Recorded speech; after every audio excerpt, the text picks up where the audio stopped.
Cordial saludo tengan todos. Mi nombre es Luis Enrique Sánchez Valencia. Soy estudiante de la Universidad Nacional de Colombia y a continuación voy a presentarles algunas de las ideas principales o claves del texto La fatal arrogancia, los errores del socialismo de Hayek. Bueno, entonces, en el primer capítulo, llamado Entre el instinto y la razón, tenemos que el autor nos plantea que para la mente primitiva debió resultar de todo punto inconcebible la existencia de un orden de actividades humanas de extensión superior a lo abarcable por la directa percepción de alguna mente ordenadora. Incluso para Aristóteles, que solo mucho más tarde aparece en escena, un orden semejante nunca podría superar el perímetro alcanzado por la voz de Heraldo, por lo que entendía que ni siquiera cabía imaginar la existencia de un estado de más de 100.000 individuos.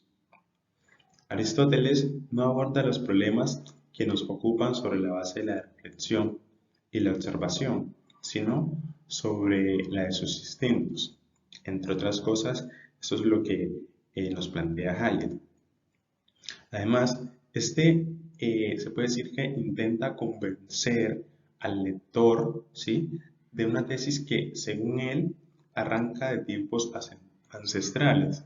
Sin embargo, no dedica ni una palabra a la cuestión del origen del hombre.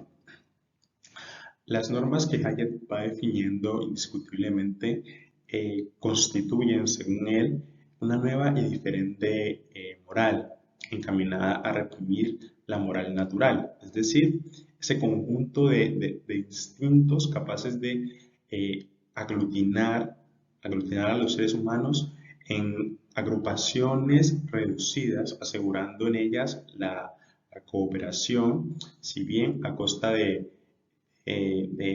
por decirlo así, bloquear esa expansión entre estos. Además, Hayek asegura que la superación de las tendencias instintivas son el mejor modo de coordinar las actividades de un gran número de personas. Pero, ¿por qué motivo o quién lleva a superar esas tendencias? La respuesta es ilusiva. Entonces, se limita a afirmar que no habríamos llegado donde lo hemos hecho si no hubiese sido ignorada la recomendación de que todo semejante sea tratado con el mismo espíritu de solidaridad que se dedica a quienes habitan en el entorno más próximo. Para argumentar esta tesis, por decirlo así, antisolidaria, ¿sí? Acude al ejemplo límite. Un mundo en el que todos tratasen a sus semejantes como a sí mismos desembocaría en un mundo en el que pocos podrían fructificar, es decir, en el que muy pocos pudiesen avanzar, por decirlo así. Entonces, por ejemplo, si decidiésemos seguir los consejos que a favor de un comportamiento caritativo nos sugieren algunos medios de comunicación, entonces someteríamos a los demás a graves carencias al distraer nuestro esfuerzo de las actividades que con eficacia sabemos practicar y nos transformaríamos, por ende, en instrumentos de intereses de terceros. Pocas páginas después encontramos una consecuencia lógica de los principios de Hayek. Se afirma con cierta carga de historia, de historicismo, que si la civilización es fruto de inesperados y graduales cambios en los esquemas morales, por mucho que nos desagrade esto, que nos moleste, que no nos parezca, nos veremos obligados a concluir que no está al alcance del hombre establecer un sistema ético que pueda gozar de validez en todo el mundo. Entonces, se puede decir que solo cabría la moral de situación capitalista, ¿ya? Eh, una de las grandes ventajas de Hayek es que, por decirlo así, no exige ser leído entre líneas. Se dice que todo lo que desea, así, admiro sin reservas al arma, sin mediar más explicaciones, lanza venablos contra quienes se han negado a aceptar las tesis evolucionistas del anterior que mencioné, en donde asegura que uno de los grandes obstáculos o problemas de la teoría de ese pensador de Darwin fue la superstición de considerar que donde quiera que se advierta la existencia de orden, debe suponerse la presencia de un ente ordenador. Una vez, por decirlo así, dogmatizada la evolución, comienza a sacar consecuencias. Los procesos de transferencia, afirma este, por vía del aprendizaje de los usos culturales, tiene lugar con una rapidez incomprobablemente superior de lo que acontece en la evolución biológica. Al igual que la evolución biológica, la evolución de la cultura está sometida al azar. Todo proceso evolutivo, sea cultural o biológico, implica la incesante adaptación a un conjunto de imprevistos acontecimientos cuya variación nadie puede prever, nadie puede anticipar. Entonces se puede decir que Hayek está satisfecho, ¿sí?, o conforme con el darwinismo, ya con lo que plantea Darwin en su teoría, de que le permite explicar de manera, por decirlo así, racional o coherente su teoría de la evolución cultural hacia el liberalismo, donde llega a afirmar que el darwinismo constituye uno de los más notables logros de la humanidad, ya que gracias a él se ha conseguido alcanzar una nueva visión del cosmos. Ahora bien, en el segundo capítulo, denominado Los orígenes de la libertad, la propiedad y la justicia, Hayek comienza también con una hipótesis planteando que parece razonable situar el punto de partida del proceso civilizador en las regiones costeras del Mediterráneo.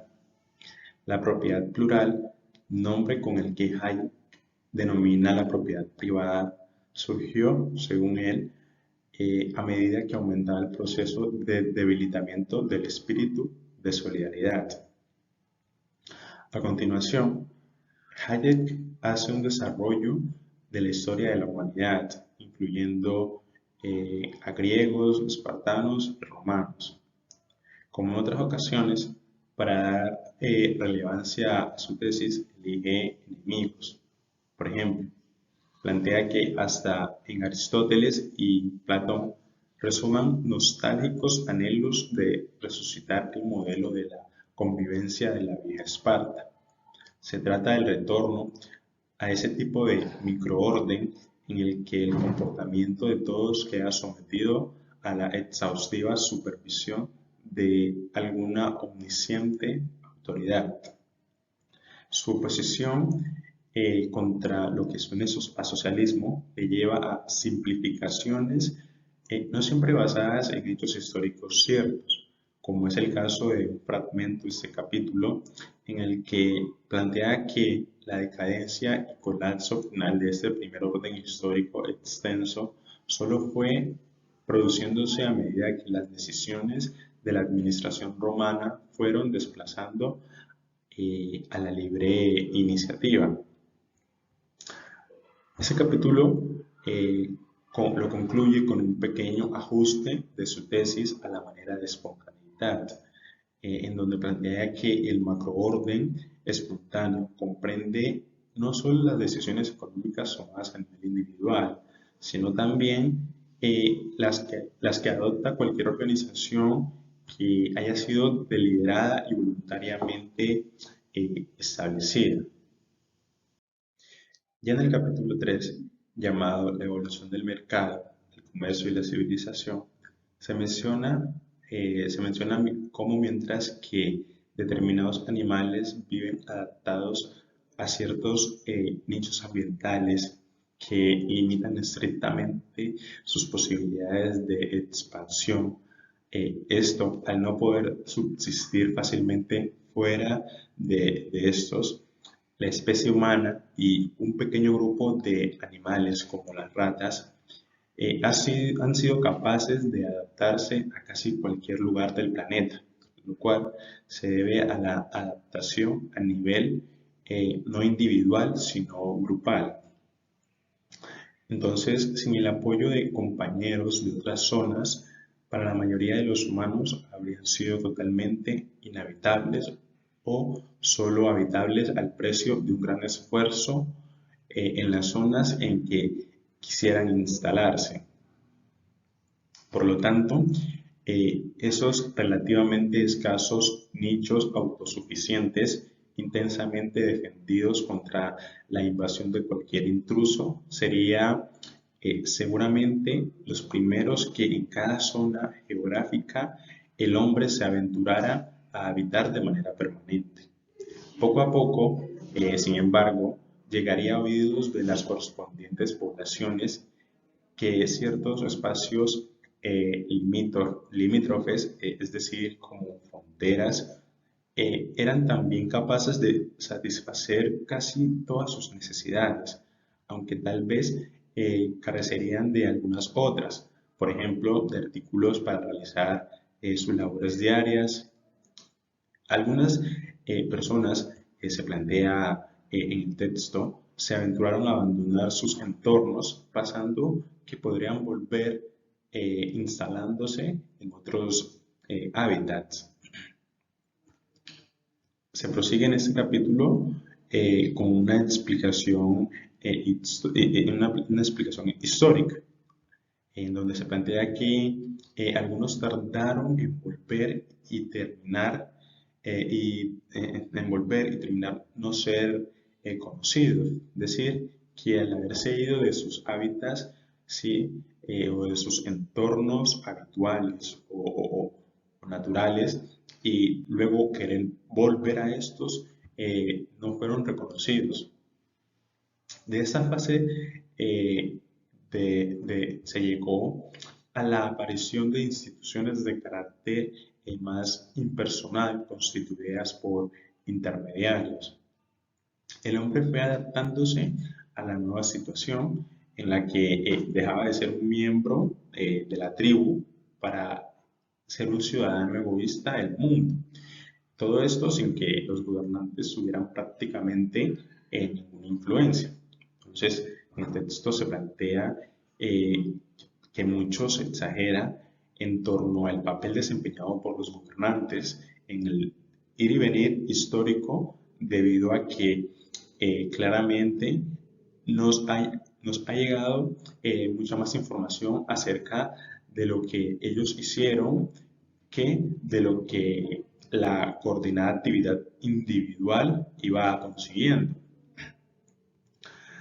De nuevo, entonces, en Aristóteles recibe, por decirlo así, ese malestar de parte de Hayek.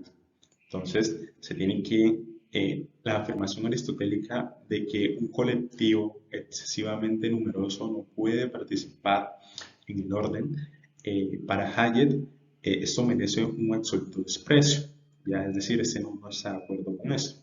Entonces, cierta explicación de la oposición de Hayek contra Aristóteles se tienen pocas páginas más adelante.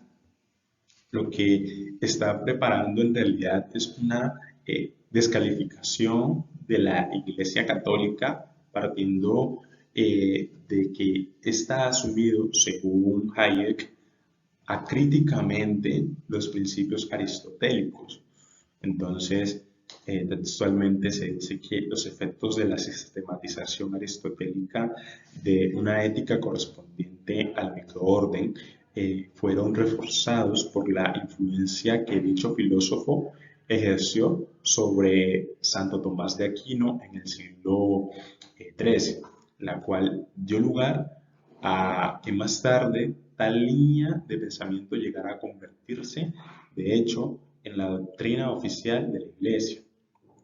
Entonces, la oposición hacia la práctica del comercio que ha prevalecido tanto en la Iglesia de entonces como en la de ahora, su condena de cobro de intereses que antaño se equiparó con la usura, su defensa del precio y su displacente tratamiento del beneficio son ideas impregnadas, es decir, están llenas de pensamiento por parte de Aristóteles.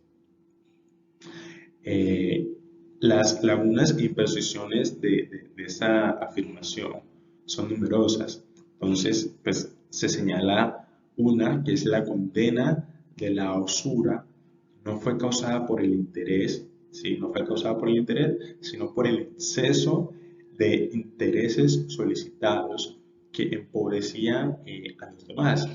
Y porque, a diferencia de lo que ocurre muchas veces en nuestros días, el dinero obtenido en préstamo no iba destinado a la consecución de un beneficio, ya fuese general o particular, sino a cubrir necesidades inmediatas.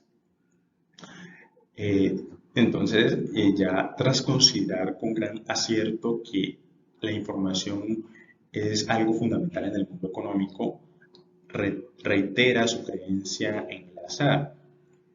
El avance, en efecto, se produce sin que para ello tenga nadie que ser consciente de la mayor parte de los detalles del orden en que se desarrolla su propia actividad. Entonces, añade también Hayek en el texto que pese a todo ello y como volviendo la espalda a esos grandes avances intelectuales, una visión animística, ingenua y elemental de la realidad, una vez más ordenada en ribetes aristotélicos, surgió entre los estudiosos de las ciencias sociales y ha servido de fundamento del ideario socialista, del ideal socialista. Continuando, tenemos el capítulo 4, el cual se llama La rebelión del instinto y la razón. Aquí Hayek se dispone en responder a sus objetores. El primero de estos es el constructivismo, enfoque que condiciona la interpretación del papel que desempeña la razón en la evolución del comportamiento. El análisis de dicha especial concepción de la razón ha sido su objeto de estudio por parte de Hayek a lo largo de las últimas décadas, investigación que lo ha inducido a concluir que se trata de una interpretación intrínsecamente errónea, tanto en lo que atañe a la ciencia como respecto al propio funcionamiento de la razón. Por lo tanto, este plantea que textualmente eso conduce forzosamente a una falsa interpretación de la naturaleza y la verdadera esencia de las instituciones que facilitan la pacífica convivencia. Aquí queda englobado Descartes, del que afirma que sus pretensiones de que el racionalismo no duda en afirmar que la razón está en condiciones de perseguir directamente cualquier meta sin necesidad de intermediaciones, así como que con autonomía plena puede crearse sobre la base de la razón un mundo nuevo, una nueva moral, un nuevo orden legal y hasta un nuevo y más adecuado lenguaje, carecen de todo fundamento. Otro encausado por Hayek es Rousseau. Este es acusado de ser cartesiano y demás cosas. Sus tesis hicieron olvidar que para conseguir el orden social es preciso fijar límites al comportamiento individual. El principal error de Rousseau para Hayek es no haber dicho que es preciso dominar los instintos. Quizá constituya este último hecho la raíz más profunda de esa fatal arrogancia de que es víctima el racionalismo moderno, en virtud del cual se intenta restituir a la humanidad una paradisíaca situación que supuestamente le permitirá dominar la Tierra. Hayek concluye así su alegato, por llamarlo así, antisociológico, diciendo que la sociología prefiere ignorar los avances de esfuerzos de investigadores dedicados al estudio de las complejas estructuras hoy surgidas en el derecho, el lenguaje y el mercado. En este apartado, Hayek afirma que el socialismo desea repensar la moral tradicional y el derecho y además el lenguaje para encontrarles fundamentos racionales. Pero esa creencia que reconoce este y defiende de fundamento racional no le preocupa en lo más mínimo. Es más, considera que incluso los posibles sistemas morales alternativos carecen también de justificación racional. Hayek se detiene en una justificación racional, no de su moral tradicional, sino de la evolución histórica por la que éste ha ido cuajando. El ejemplo inicial lo repite con insistencia a lo largo de la obra, en donde los principios morales que fundamentan las sociedades primitivas, como la solidaridad, altruismo, decisión del grupo, etc., son incapaces de alimentar a la numerosa población que hoy hay en el orbe, es decir, en el mundo. Para Hayek, las circunstancias que rodean el actuar de cada hombre no pueden aceptar el encuadre en unos principios racionales. Existe un cúmulo de decisiones causadas meramente irracionales. Nos encontramos ahora con, por decirlo así, uno de los mejores resúmenes del pensamiento del autor, en donde se plantea que pese a ser indudable que el bienestar material carece de principios, la propensión a rechazar las normas de convivencia que han hecho posible la existencia de tal tipo de orden deriva del convencimiento de que el logro del bienestar económico debe regirse por algún principio, así como de la negativa de aceptar que el orden social extenso implica la existencia de procesos de carácter competitivo en los que el éxito no se debe a una mente superior, a un comité, a un lugar sobrenatural o a la conformidad con algún principio conocido de mérito individual. Este proceso evolutivo y racional es lo que, según Hayek, ha permitido llegar a la civilización actual. Si alguna mente ordenadora, asegura el pensador, hubiera intervenido, habría procurado evitar las diferencias sociales o los dolores provocados por ese desarrollo. De ese modo, pues no hubiéramos alcanzado el nivel del que ahora disfrutamos. Por eso describe que es preciso afirmar que, textualmente, la evolución no puede ser justa. Si se hubiesen reprimido las diferencias, se habría detenido la posibilidad de nuevos avances, plantea en su obra. Nuestros antepasados ni siquiera sospecharon las inmensas ventajas que tendría vivir esas normas que ellos inconscientemente iban desarrollando, ya que se plantea que solo sometiéndose a un conjunto de normas cuya obediencia a veces le resulta incómoda a un grupo de personas, logrará competir con éxito con otros que antes descubrieron y asumieron esa adecuada normativa. Hayek aquí no solo considera que el capitalismo sufriría si a alguien se le pudiera ser altruista. Resulta que textualmente nos dice que carece de sentido recomendar a cualquier sujeto que oriente su comportamiento sobre motivaciones altruistas. Como sorprendido por sus propias afirmaciones, algo más adentrado a la obra, Hayek matiza algo su tesis, por decirlo así. No se sabe entonces no se sabe a cuento de que, desde el punto de vista de la coherencia intelectual, recomienda que sobre la base de los propios ingresos se dedique algo a la satisfacción de esa instintiva inclinación a atender las necesidades de nuestro próximo entorno. En este capítulo eh, tenemos lo que es el misterioso mundo del comercio y el dinero.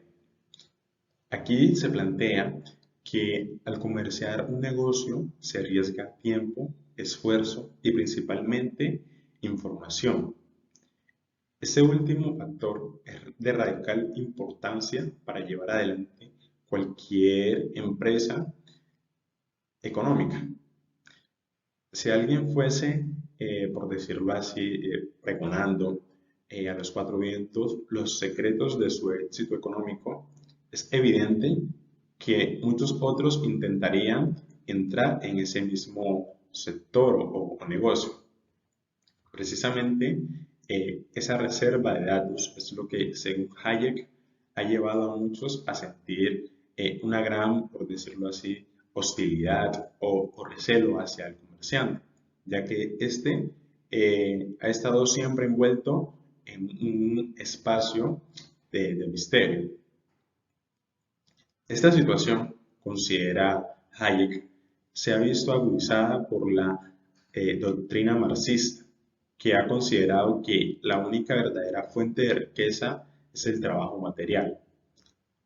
Por fortuna, continúa Hayek, esa extraña visión va siendo superada paulatinamente. Además, considera que un mero intercambio de bienes incremente las ganancias de cuantos intervienen fue y sigue siendo una conclusión difícil de captar de manera fácil o de manera intuitiva. Muchos continúan negándose a valorar adecuadamente ese esfuerzo meramente mental que caracteriza a la actividad comercial.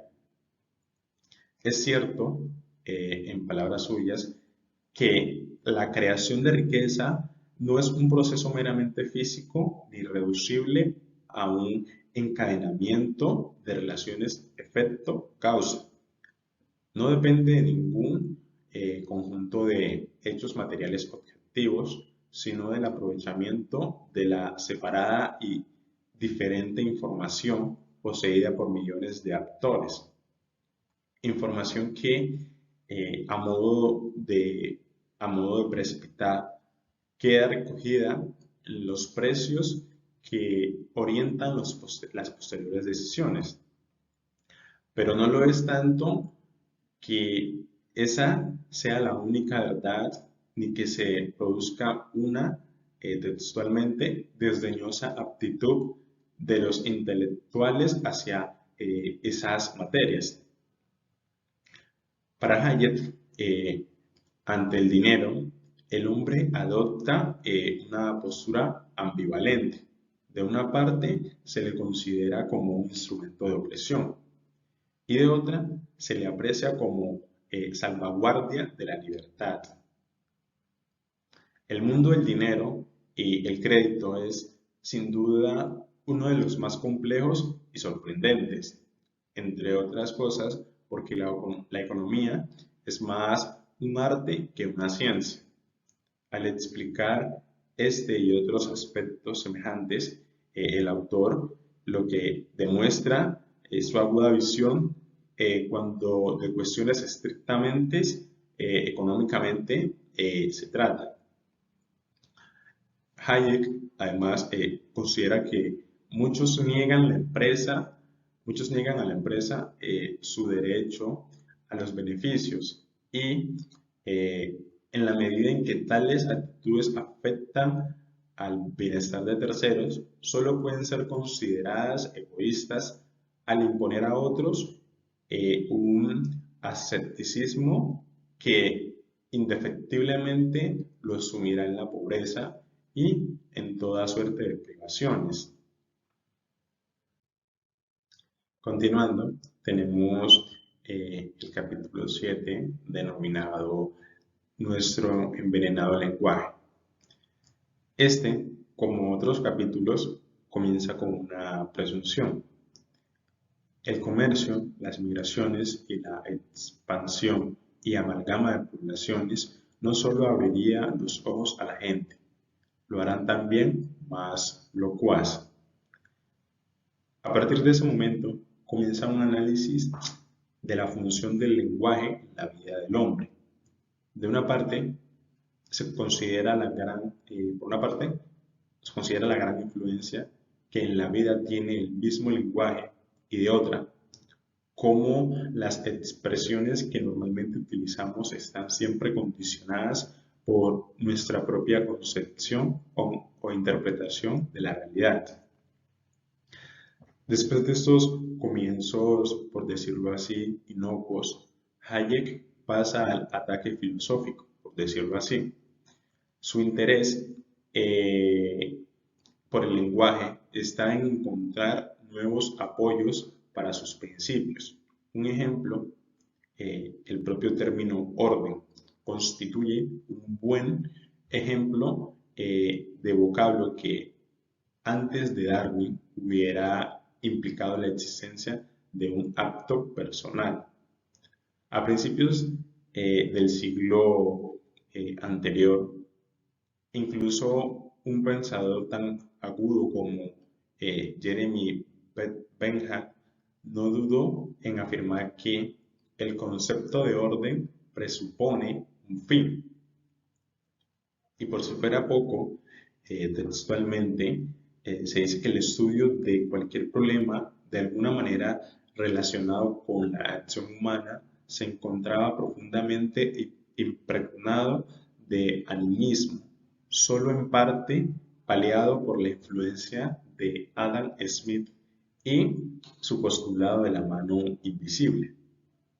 El socialismo se convierte en pluma de Hayek en otra manifestación de este tipo de interpretación animista que históricamente adoptaron diversas religiones, cada una sobre la base de las respectivas deidades. Los culpables de estos dilates son, para el pensador Hayek, Platón y Aristóteles, y lógicamente las religiones globalmente consideradas. Para este, Platón y Aristóteles no entendieron en absoluto la existencia de procesos evolutivos.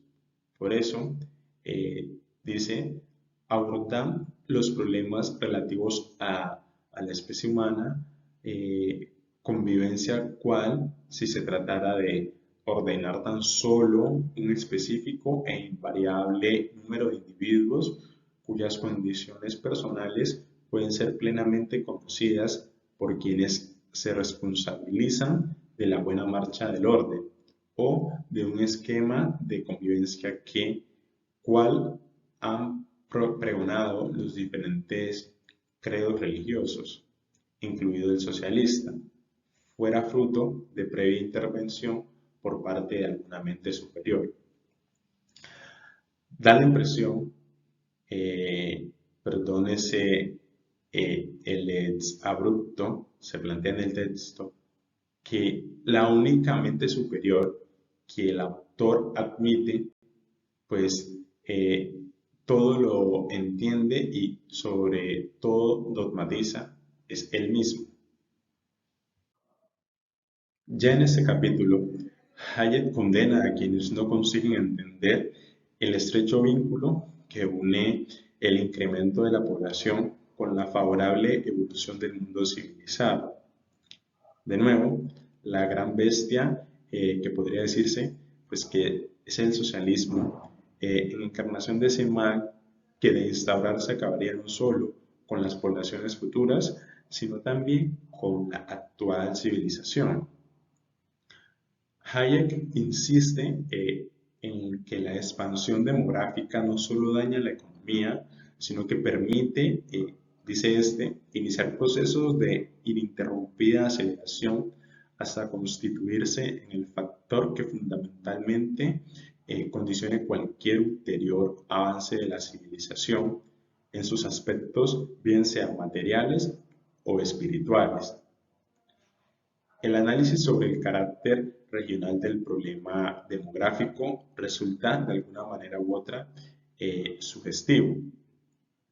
Ningún derecho tenemos a evitar el aumento de la población en otros lugares del mundo, porque si no se interfiere en su evolución, tales poblaciones crecerán solo en la medida en que puedan alimentarse a sí mismos. Hayek además considera que no hay ningún riesgo de que en un futuro razonable acabemos con los recursos naturales. Por eso afirma que sería presuntuoso incidir a ciertas poblaciones a contener su expansión. De ahí su condena sin paliativos al Club de Roma. Entonces, se puede decir que este canto de Hayek a la diversidad de los componentes de la raza humana y el modo como esta diversidad da lugar a una mayor riqueza son interesantes. Pero pues desafortunadamente, como en otras ocasiones, produce, por decirlo así, eh, eh, arrepentimiento o pena que Hayek no sea capaz de ver más allá de la pura rentabilidad económica. La religión y los guardianes de la tradición. Aquí reitera Hayek ya al comienzo de este último capítulo sus tesis de los dos modos de vida. De uno, el de aquellos que viven unos para otros persiguiendo fines comunes. Estas arcaicas actitudes, plantea y emociones eh, son muy defendidas por ciertas tendencias racionalistas y por el empirismo, el hedonismo y el socialismo asociado a las mismas. De otro lado, el capitalismo, es decir, un sistema en el que no tenemos por qué, incluso hay que decir, no debemos eh, preocuparnos por los demás. Se plantea que ya no servimos principalmente a nuestros inmediatos allegados ni perseguimos fines comunes. Llegar a esta segunda etapa supuso para Hayek un esfuerzo notable, porque hubo que ir superando los instintos y también los ataques de la razón. Precisamente aquí, como para encontrar un eslabón perdido, en su teoría, Hayek acude a la religión. Sus palabras suenan así, entonces, usualmente las costumbres y tradiciones, adaptaciones no racionales al medio, pueden más fácilmente guiar la selección cuando cuentan con el apoyo del tótem y del tabú, o bien de creencias mágicas o religiosas nacidas de la tendencia a interpretar cualquier orden humano conocido en términos animísticos, plantea Hayek. Triste resulta, sin embargo, la comparación de la religión, los tabúes y la magia que plantea este. Hayek además reinterpreta, por decirlo así, la moral en su lucha contra el socialismo. Se plantea que textualmente la visión religiosa según la cual la moral está determinada por procesos que no resultan comprensibles es mucho más acertada, aunque no exactamente en el sentido pretendido, que la ilusión racionalista según la cual el hombre, sirviéndose de su inteligencia, inventó la moral que le permitió alcanzar unos resultados que jamás habría podido anticipar. Dentro de su línea antirracionalista, si se puede llamar así, Hayek considera a la religión como, entre comillas, falsas razones que influyeron sobre los hombres para que estos realizaran lo que exigía el mantenimiento de una estructura capaz de alimentar a una población más numerosa. Y además este añade en su texto que, así como la creación del orden extenso no fue fruto de la previa intencionalidad, así tampoco existe razón alguna para suponer que el apoyo derivado de la religión haya sido deliberadamente fomentado o que haya existido a este respecto una especie de conspiración. La fatal arrogancia concluye, en fin, con una nota personal. De una parte, afirma el autor que considera que Dios no es sino una personificación de esa tradición de la moral o de los valores que hizo que un grupo pudiera sobrevivir. Por otra parte, Hayek asegura que, en definitiva, la fuente del orden de las religiones adscriben a una divinidad concebida antropomórficamente, en donde podemos ahora interpretarla como algo no al margen del mundo físico, sino como una de sus características demasiado compleja para que cualquiera de sus partes pueda ofrecer una imagen o diseño de la misma. Bueno, esto ha sido todo por ahora. Este es el pequeño resumen de ideas que quería presentarles. Espero a los que vean este video les sirva de mucho. Muchas gracias y hasta una próxima ocasión.